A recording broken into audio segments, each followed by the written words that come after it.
Guys, welcome to Taichung Park. Ito na yung pinaka main entrance ng Taichung Park. So, nandito tayo ngayon sa Taichung, sa North District. And samahan nyo ako, tingnan natin yung pinaka buong park. Yung mga isa sa mga magagandang areas dun sa loob ng park.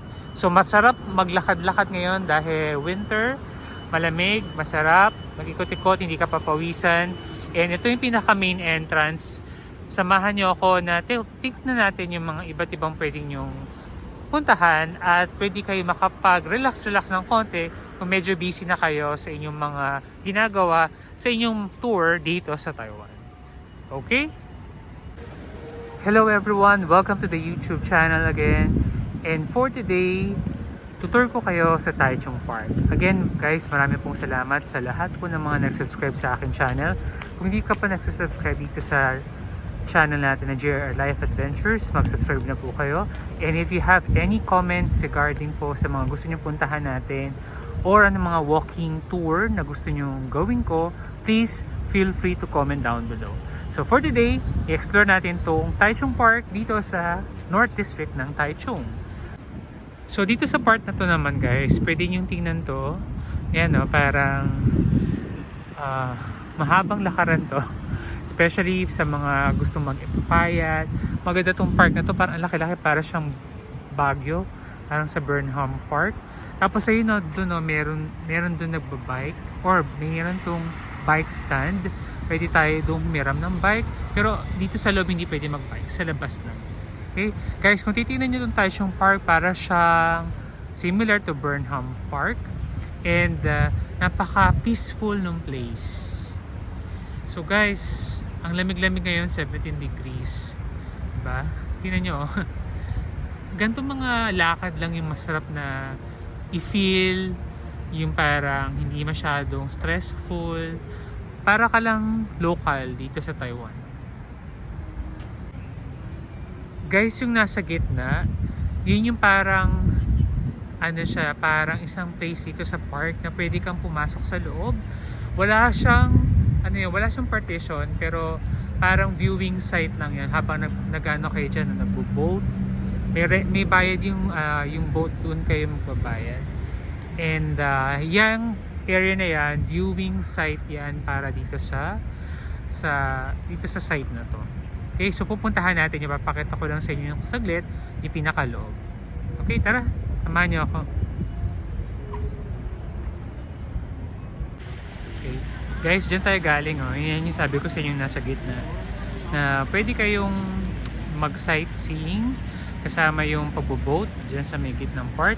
And dito sa side na to, ito yung sabi ko sa inyong bridge na pwede kayong mag-picture-picture, diba? Para maglalakad kayo dyan. Ayan, oh. Diba, mag-feeling mo lang na pwede magka-holding hands kasama mo family mo or yung asawa mo, di ba? Ito, maganda tong picture, oh. Usually yung spot na yan, oh. Diyan kayo magpi-picture, emote-emote po kayo dyan, oh. Ayan, oh. So magandang picture yan dito. Okay. Yan. Palabas na tayo, guys. Tingnan natin yung ating next na titingnan dito sa Taichung Park. Meron silang parang yung bridge. Ayun, pwede kayo mag-picture. And yan natin.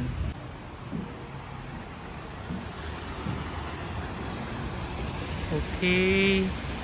Look at this area. Ganda, no?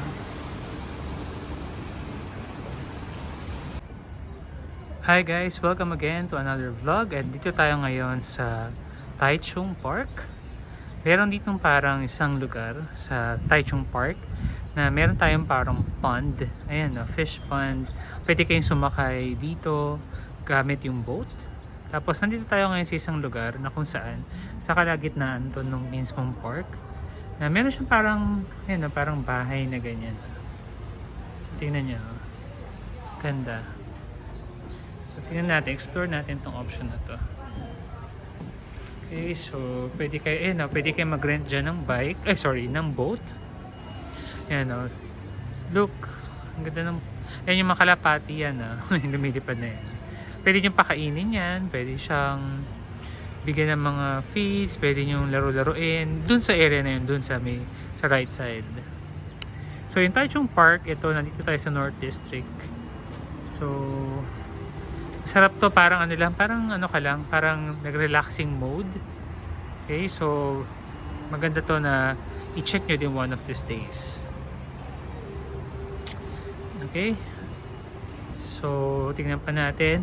Tingnan nyo, may mga bata na nakasakay dun sa boat sa aming mga parents. So ayan, parang ito, parang nako-compare ko siya parang sa Baguio, yung feels niya. Laki din, oh. Hindi ko lang alam kung ito yata man-made to, man-made na parang ayan, ba tawag dyan? Pond. Ayun, dun sa dulo, oh. Yun yung kanyang may entrance fee yan, may bayad. Guys, oh, masarap panoorin to, oh, yung mga kalapati. So kumakain sila, oh. Dami. So ang cute-cute, oh. Okay, so ang tanong ko lang kaya, itong mga kalapati to, marunong kaya ito magtagalog o hindi? Ayan, oh. Okay, so okay, makain sila. So lakad lang tayo.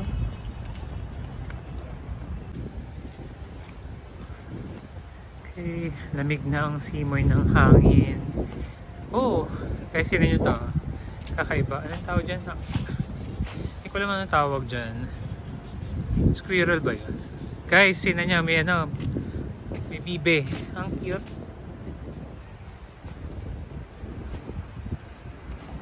So lakad lang tayo. Sarap mag-ikot-ikot pag winter talaga. Pag summer to mainit. Hello. Okay, papanik ulit tayo. This is the view. And Taichung Park.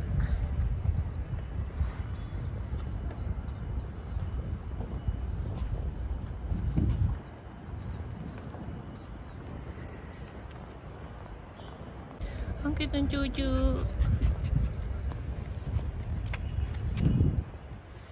Okay. So guys, yung loob. Yan, oh, may mga nagde-date. Yan, oh, dito ka lang sa mga puno-puno. Yan.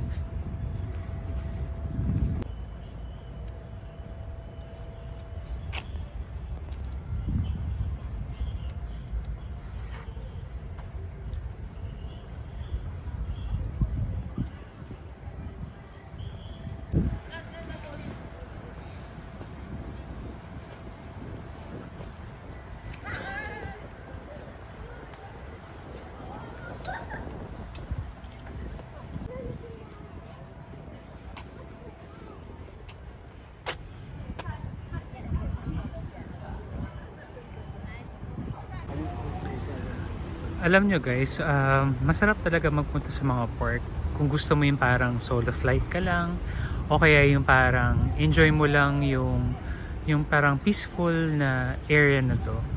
Ewan ko lang kung ako lang to, pero ako kasi parang gusto ko lang yung parang chill lang na itinerary. Yung parang punta ka lang sa isang lugar, kunyari mga ilan lang for a day, tapos chill lang, parang live the life as a local. Kasi parang ang sarap kasi minsan yung parang hindi ka nagmamadali. Kasi di ba minsan kapag tayo nagtutour, karamihan sa ating ganun. Yung parang gusto natin makuha na natin lahat ng mga tourist spot. Pero siguro, pag tumatanda ka talaga, parang mas gusto mo yung mas chill, mas relax, para mas masarap yung lakad, hindi ka stressful. So katulad dito sa park, pwede kayo mag-ikot-ikot dito. Parang simpleng ano lang siya, parang happiness lang to. Tapos ano pa, parang libre pa, di ba? Yung ganyan, no, pwede ka naman kasi mag-travel, hindi man sobrang mahal. Yan. So, ganito yung mga gusto kong mga lakad, hindi masyadong nakakapagod. Anyway, guys, teka, may nakita ako mga bulaklak. Pakita ko sa inyo, ha. Now, kasi dahil winter ngayon dito sa Taiwan, right now kasi ang temperature 17 degrees, kahapon 8 degrees, 7 degrees. So, nag-iiba-iba siya everyday. Meron ako nakitang mga bulaklak. Pakita ko sa inyo. Look guys, tingnan nyo to. Totoo to ha, hindi siya peke na halaman. Oh. Ang ganda ng mga bulaklak oh. So, ganyan pag ano, alam ko pag winter talaga nagbo-bloom yung mga ganitong mga bulaklak. So, i-enjoy nyo lang to oh. Diba kung mahilig kayo sa mga bulaklak, ganyan. Ang gandang pang picture. There you have it guys. So, tapos na tayo dito sa ating Taichung Park na tour natin, walking tour. Guys, maraming salamat sa panonood. Please don't forget to subscribe to my channel, like, and share my videos para updated kayo sa mga bagong video natin. And guys, please feel free to comment down below kung may mga questions kayo dito sa Taiwan. And pwede ko kayong bigyan ng mga some tips kung ano yung mga pwede nyo gawin dito sa Taiwan. So right now, dito ako sa Taichung, but naka-base ako sa Taipei. Guys, maraming salamat and see you again next time sa ating mga susunod na walking tour vlog dito lang sa JR Life Adventures. See you again next time. Bye-bye guys.